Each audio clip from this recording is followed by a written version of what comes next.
It's Monday at noon, which means it's time for Ski-U-Mah Weekly here on the Minnesota Sports Facebook page. We're also happy today to be on the Gopher Wrestling Facebook page because we're joined by a couple of wrestling coaches, the head coach Brandon Eggum and the assistant coach Justin Schlatter. Guys, thanks for joining us. How are you?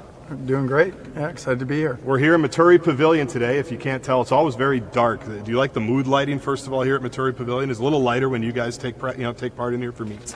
Yeah, it's brighter, no doubt about it, but this is something we've been talking about, doing something similar to this, like bringing the lights down the road, maybe spotlighting the match on the mat and stuff like that. Be kind of a cool look. A lot of programs are doing that. So we're groundbreaking here on cool. Ski-U-Mah Weekly, presented by the Minnesota Lottery. Same deal as always. I'm going to ask a couple of questions, then it's up to you guys to ask a few. We'll be able to take some Facebook questions as we go along today. A reminder: the best Facebook question deemed by our crack staff here at Maturi Pavilion will win the Minnesota Lottery prize pack of the week. So get those questions in early, drop them into the comment section here on the Facebook page, and we'll get to those in just a little bit. But Brandon, let's start with you and just give us a little bit of a sense. I know you guys have had a couple of duels. You just spent the weekend in Las Vegas as well. Give us a sense of how you feel the season has gone so far. I guess probably about as expected. It's early. We're seeing some really good things out of some of our leaders. We got some young guys that have got a chance to get in the lineup this past weekend. We hit with some small minor injuries, nothing real serious, but we had about 5 of our starters competing. We brought 4 new guys out there that had a chance to compete, so it was awesome to watch those guys wrestle.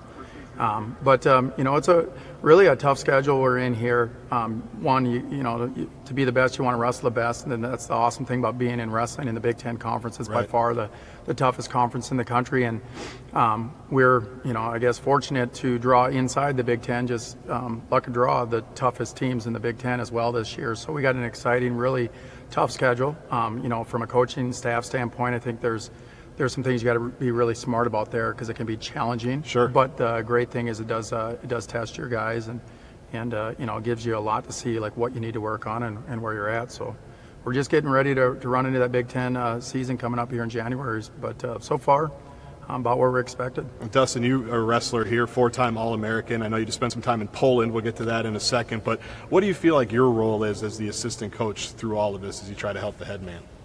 I think just doing whatever's needed in terms of the guys, making sure they feel good technically, conditioning-wise, just being there for them in whatever aspect they need, being there for Coach Eggum as well, in whatever aspect he needs. You laugh at that one. Is there a lot that the head coach needs? Tell me what you think. I mean, I know you've been an assistant before. You're now a head coach for the second year. I want to get your thoughts on how that's evolved as well, but just generally what you look for when you're putting together a staff. Well, yeah, I guess they're always joking with me. I'm pretty needy at times. So I need my coffee, Sure. Things. Oh, yeah. Dustin, Luke Becker, Zach Sanders, these guys, they're phenomenal. They've been around the program. They came in as athletes. They wrestled at the University of Minnesota. So we all get along very well and know each other's, strengths very well. So these guys are doing a great job. In general, there's nothing, any job that, everybody takes a part in, really. Every part of this program, from when we're looking at budgets to scheduling out the workouts and the plan there. So it's a daily, 7 days a week and 24 hours a day that these guys are working. So they're doing a great job. Dustin, how much do you think it helps that you have gone through the exact experience that your athletes are going through and they can lean on you for something, or you can maybe know what they're going through at any given point in their career? Yeah, I think it's important to have that experience. And like Brandon said, it all kind of facets, whether it's being the one recruited, a decade ago, but going through that experience and as an athlete, wrestling the Big Ten schedule as tough as it is, going overseas wrestling, learning from some of those setbacks and being able to share some of those experiences that we went through. And on the recruiting part, one of the biggest classes I think that's ever been signed here at the University of Minnesota here recently, huge numbers. Take us through kind of some of the particulars of that recruiting class. Yeah, we had a really great class here. I think everyone's talking about it. It's not just about trying to find the best athletes out there, the best wrestlers, but you want to find the right type of kid that's going to fit in your program. And we were fortunate that we got great kids coming in. We were on these kids early, developed really good relationships, which is important, and we signed an impressive class. There's a wide range, which is unique. We got a couple guys in lighter weights and mid weights and upper weights, so the range is really important there. And then when you look at it, we have, I could go up and down, and obviously we're maybe the top recruiting class in the country this year, which is exciting, but we got some individuals there that can do some amazing things, and right. Everyone's talking about a guy like Gable Stevenson. This guy could be the face of the athletic program here. Now he's 17, but he was a 16-year-old kid we were watching compete with the best guys in the world. Right. This is amazing at heavyweight, and so he's the type of kid that can come in here and down the road. He's already a 3-time world champion, but maybe win Olympic gold medals and world medals and for this university. And obviously coming out next year, there's some talk and thoughts that maybe he'll compete as a true freshman. Dustin Schlatter was a true freshman national champ for us, and I would say Gable Stevenson's no question he'll come out and be a guy that is probably expected to go out and dominate. So we're excited to have him and the others in that class. It's just a great group. And from right down the road in Apple Valley, if I remember correctly, right? So you guys are recruiting, nationally and internationally, of course. And I'm curious, just having so much talent in state, Dustin, that's got to be a good problem for a coach to have, where you can drive out on any given night and see a number of different athletes that can compete for you, right? Oh, absolutely. And with guys like Gable Stevenson, Patrick McKee, we've been able to see them and their development from when they were small. The wrestling community is pretty tight-knit, so it's been fun to follow them, in their progress and to kind of build those relationships, and now have an opportunity to work with them moving forward and seeing them wearing the Gopher singlet. It's pretty exciting. And Gable hasn't lost since basically 8th grade, right? Or has never lost. Is a heavyweight ever small, by the way? Like you just said, when they're small, like even when they're like 7 years old, aren't they? They got to be some bruisers, right? Still bigger than me. It's I believe that. Let's get to some Facebook questions. They have lined up as we anticipated. April has a question first for both of the coaches. First of all, hi, gentlemen. That's very nice, April. Secondly, what is your proudest memory of your personal wrestling career, and what is your proudest moment thus far now as a coach? Dustin, let's start with you on that one, and we'll work to Brandon. I would say winning a team title in 2007 in Michigan. We had some setbacks individually, but I think coming back in the wrestlebacks, I know for me getting third, but just having that the team championship is definitely one that sticks out. The wrestleback is an interesting part of whether it's high school wrestling or college, and it's such a character building thing, wrestling in general, that some sports you're in the consolation, you're in the back draw, whatever, you might check out, but with wrestlers, it's you earn it right there, right? That's when wrestlers take certain pride in making sure you make it through that back draw, so to speak. Absolutely. Right? It's a grind, and it's hard to come back after a loss. Sure. You're down on yourself, and then 10 minutes later, 15 minutes later, you get up there and grind again for another 7 minutes. And a lot of times that's how you get 7-8 matches in a tournament. Lose early, you got to fight your way back. It's not easy. That's wrestling in a nutshell, is it not? That's the mentality you want from all your athletes, I would think. Your proudest moment as an athlete and then as a coach? I guess, maybe mine may be an international experience in 2001, making the world team there and taking second in the World Championships. That was a great moment for me that I remember. And as an athlete at the U of M, potentially it might have been my junior year. That'd be right up there with it. I didn't win it. I lost in the finals to Cale Sanderson, and it was a tough loss. But our team, and at the same time, came back. We were second in the country. It's a memory that you'd want to win. That could have been our first national title here for the University of Minnesota in the wrestling program. I look back, it was painful, but just a lot of great memories with the guys that I was competing with. Sure. And watching guys battle through things, and going through an experience like that was exciting. At the same time, a couple years later, we won our first national title, and so it kind of opened the doors, I think, for people and athletes here at the University of Minnesota within the wrestling. Said, we could win a national title here at the University of Minnesota, and that was a big step for us. Our next Facebook question, I believe, comes from Joel. Wants to know about the development of the Athletes Village, how that's impacted recruiting, but also how it will impact your student athletes on a day-to-day basis, the ones that are going to get to go in there here in a couple of weeks. Yeah, this is phenomenal. What we're having. None of the student athletes, have had a chance to step in there yet, but there's a nutrition center. So as you walk through the front doors, how could that be better than for a sport like wrestling? But they're going to have the most highest level of nutrition there for our guys. There's a academic space has more than tripled, I think, in size there, so that's great. So as a student athlete, you're going to have all the resources that you could ever want. You walk through the front door and you got everything underneath the roof here. That's pretty unique. We've been on a lot of campuses, and everywhere I go, it's rare that I've seen a situation like here at the University of Minnesota, and to have the new facilities coming in. Right or wrong, kids are looking at facilities, and it makes a decision. Everything else being equal, that will be a part of their decision-making process. And so now the fact that we have these new facilities coming in is going to really help not just wrestling, but obviously every sport here at the University of Minnesota. So everyone's excited about that. And you guys get to hold it over your current student athletes' heads that you never had any of this nice stuff, right? You get to say, you're welcome for doing all the hard work, putting in all the hard yards. We never had this stuff, and now you guys get that. Will that ever come up? Yeah, I mean, all the time. That's the pettiness that I would say if I were in your position. Yeah, I mean, we walked up hills both ways, right? But even currently coming up, and it's kind of new on the books, and everyone's just starting to hear about it. We're going to have a brand new wrestling room that should be it's unfolding here very soon, and so we're excited about that. We've been down, and we call them the dungeon. We've had a lot of success down there, so everyone's excited about this new opportunity coming up. But you know, being honest, there's a lot of great memories down there, so it's kind of for sure mixed emotions when you leave that area. Cody has a Facebook question, and you alluded to this a little bit about the Cliff Keen Invitational this past weekend in Las Vegas. Jose and Dalton stepped in for some injured starters and found a little bit of success. What stood out about their performance this past weekend? Either one of you can take this one. You know, the thing that impressed me was how hard they wrestled. They didn't hold anything back, and for a guy like Dylan, we haven't seen a lot from him since he's a freshman, and it's the first time, I think, for both of them putting on the Minnesota singlet and getting out there.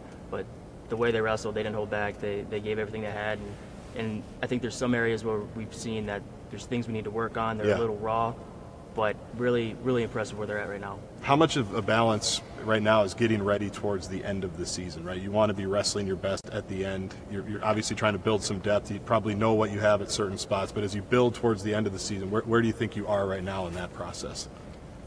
I mean, it's tough to know exactly. Like we said before, we got different guys in wrestling that are different levels. We got young guys, and we got Ethan Lezak, who's a returning NCAA finalist. So you're seeing guys. The most important thing when we talk about our schedule, you know, we got voted the toughest schedule in the nation.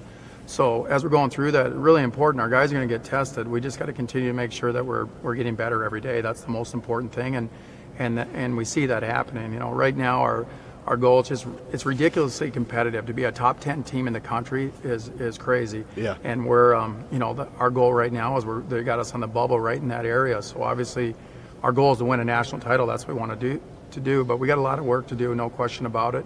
But our guys are working hard, and we're seeing the guys are getting there. They got to stay passionate about what they're doing on the mat and be excited and wrestle hard. And then we got to make sure as a coaching staff within this schedule that we're smart enough to make sure that we keep guys healthy. And it did give an opportunity for some of these guys, new guys, to get out there and wrestle in Vegas, like Dustin alluded to. But part of that wasn't major injuries, but we knew it's important that we have a strong team come March. And to do that, you got to sometimes make decisions like that. Next duel is Fresno State, Sunday, 1 o'clock. You can watch it on BTN Plus if you'd like to. I know you've got a little bit of a special meet going on at the halfway point of your meet today as well. Tell us about Fresno State, what you expect from them, and then also what people can expect if they come out on Sunday. Yeah, well, Fresno State, that's a great one. If you get a chance to come out and watch. Fresno State was a program that's just been newly reinstated, which is you know, that you don't see that happen very often for Division I programs. So the fact they're back, we're excited to have them here on campus. At halftime, we have previous alumni of the University of Minnesota. Jason Ness will be wrestling, and he's trying to make a World and Olympic team. I think it'd be awesome. All the fans will get a chance to watch Jason Ness come run out of that tunnel and wrestle again here with on the Gopher mat. So it's pretty exciting. And he'll wrestle against one of Fresno State's Olympic and world team hopefuls. So it'll be a great opportunity for people to watch one of our past. We'll let you guys get back to the preparation. Thanks for taking the time for joining us today, and I'm sure we'll catch up as we move along here on Ski-U-Mah Weekly. Yeah, thank you. Thank you. All right, that's Gopher Wrestling for today. We're going to talk student-athlete development when we come back here on Ski-U-Mah Weekly, brought to you by the Minnesota Lottery.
Welcome back to Ski-U-Mah Weekly. You just saw a little bit of a clip of our Center for Excellence here on the campus of the University of Minnesota, and a man who has a lot to do within those walls and the day-to-day things that go on within those walls, and I'm sure is excited to get into that new building, is Peyton Owens, Associate Athletic Director. I had to write it down because it's a long business card title.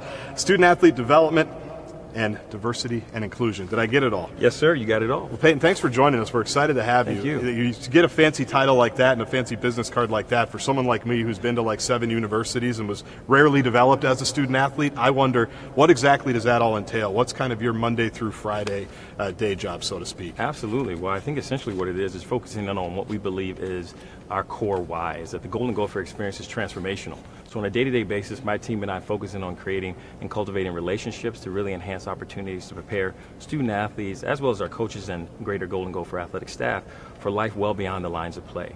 You know, when you look at the recent Gallup polls from 2016, you talk about life outcomes and all the different things that go into what makes the student athlete experience monumental. And what we're hoping to do is build off of that by creating intentional spaces of practice for career development, professional development, personal development, leadership, and really enhancing opportunities for diversity and inclusion. When we talk to student athletes on this stage, I always ask them, what's your day-to-day life? Because I think people don't really understand that it's basically sun up to sun down. It looks good on game day when they're out there playing and the bright lights are on, but I mean, you could do the math on how many hours of the day of their life are spent doing something completely different. But what's it like for you working with those student athletes in those spaces, as you say? You know, working with those student athletes in those spaces, for me, it starts at the beginning of the day. I can't tell you how many emails already within the day I've answered and created spaces of opportunity to engage with student athletes. So really sitting down and talking to individuals, whether it's with our Gopher leadership groups, figuring out different things surrounding our policy and different ways that we want to actively lead with the greater student athlete population, meeting with individuals from campus in order to make sure that we maximize opportunities to get them woven into the fabric of the greater University of Minnesota, and then engaging definitely individuals within the Twin Cities workforce to make sure that we start to carve out opportunities for those internships, those site visits, and ways that we can actively start to make sure that we get them prepared for life after sport. Well, and I would think Minneapolis is a perfect starting out point. I'm sure the coaches, I know Coach Fleck, for example, mentions the 18 Fortune 500 Absolutely. companies that are in here, but I'm sure that's a great jumping off point, and just these huge corporations that are right here in the Twin Cities, basically a phone call and maybe a bus ride or light rail train away, right? Absolutely. And the great thing about the Center for Excellence, which is coming online here shortly, is this is going to give us a space to actively host these employers and definitely value members of the greater community and the Twin Cities workforce, and definitely those 18 Fortune 500 companies, which are riddled with alumni from the University of Minnesota and Golden Gopher Athletics. So what's your background? How did you get into this, and why did you want to get into something like this? You know, that's a great question. I originally started out thinking about becoming a physical therapist. I went to the College of William & Mary and did my master's at VCU in sports management and leadership. Throughout that course of time, that's when I found out about the space of student athlete development. It was formerly known as Champs Life Skills, challenging athletes' minds for personal success. And that's when I started to learn about all the different spaces of really starting to cultivate the right relationships and do more than just network, and really framing up spaces of high impact practice that allow student athletes to get prepared for that next step.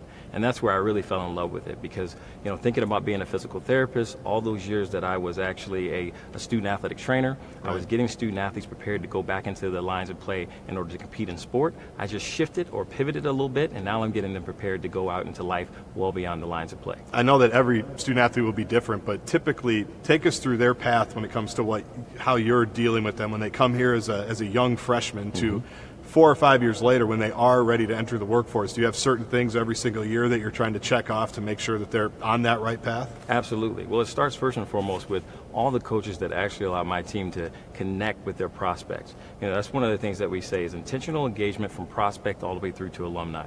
So definitely that level of engagement there to speak to our program, the resources that we have, and all the great things that we look to afford them once they get here. One of the first things that we do when we get there is my team is heavily involved in our first year experience course.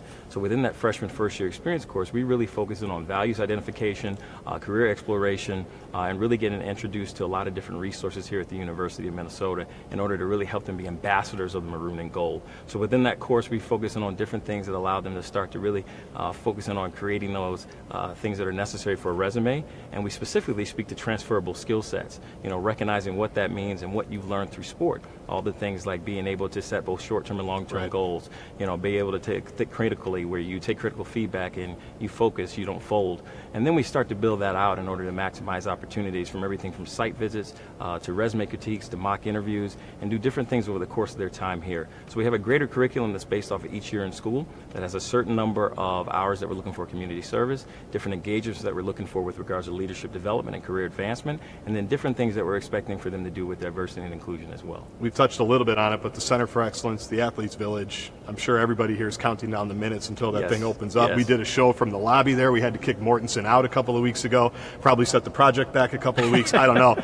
But, you know, from shovel in the ground, 18 months ago, whenever that was, to now, what's that whole process been like, and what are you most excited about once you can finally turn the lights on in that thing and get moving? Well, from shovel to now, I tell you, the process has just been amazing. You know, the excitement and the energy that our coaches, administration, the greater community is feeling, and definitely all our value stakeholders, it's definitely just revved up. And it's one of the things that we're really excited about. This space is essentially like a championship accomplishment for everyone. Right. All of us will walk away with a championship in this, with regards to everything from nutrition to academic spaces to everything that we're doing with regards to leadership, inclusion, networking, and knowledge within the space surrounding student-athlete development. And our commitment to diversity and inclusion, we are really making steps and strides and make sure that we deliver on our promise. I mean, that's essentially what we're here to do, is to make sure that we enhance opportunities for these student athletes, definitely are a champion for our coaches, and remove obstacles where we can. And this resource is going to absolutely do that. The Center for Excellence is absolutely going to do that.